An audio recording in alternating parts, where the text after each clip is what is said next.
बुझाई गुज गुज बुझाई। अभी आप सुन रहे हैं पुरसोलिया से सी म्यूजिक की प्रस्तुति। गुज गुज बुझाई केला कौ के गेयूज बॉडी गुज गुज बुझाई छ। केला कौ के गेयूज केला कौ के गेयूज बॉडी गुज गुज बुझाई छ। चोली के चीज पूरा लुज लुज बुझाई छ। केला कौ के गेयूज बॉडी गुज गुज बुझाई छ। केला कौ के गेयूज बॉडी गुज गुज बुझाई छ।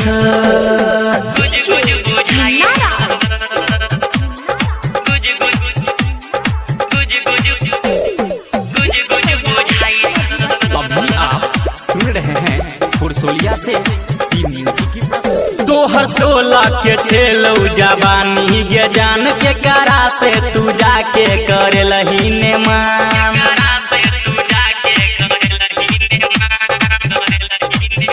तोहर 16 के छेलौ जवानी गे जान के करा से तू जाके करे लही ने मन के ला जवानी के बेकार खाक छौड़ा भेलो फरार। पूछतौ नहीं गे तोरा की और रही जेबे गे तू कुमार। पूरा जवानी तो ऊपर भागई छ। केला कौ के गेयूज बॉडी गुज गुज बुझाई छ। केला कौ के गेयूज बॉडी गुज गुज बुझाई छ। गुज गुज बुझाई गुज गुज गुज गुज गुज बुझाई गुज गुज बुझाई। पहिले छेलौ जवानी गे कनी फूलल या बुला गई छौ देखई में घुलल घुलल।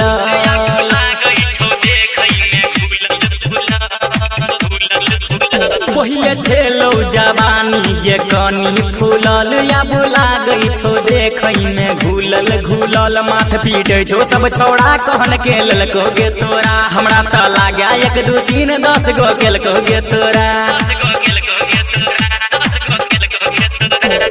राइटर राजा अंकित पूछई छ।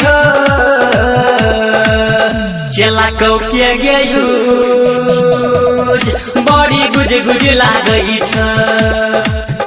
केला कौ के गेयूज बॉडी गुज गुज लागई छ। केला कौ के गेयूज बॉडी गुज गुज बुझाई छ। केला कौ के गेयूज केला कौ के गेयूज बॉडी गुज गुज बुझाई छ। चोली के चीज पूरा लुज लुज बुझाई छ। केला कौ के गेयूज बॉडी गुज गुज बुझाई छ। केला कौ के गेयूज बॉडी गुज गुज बुझाई छ।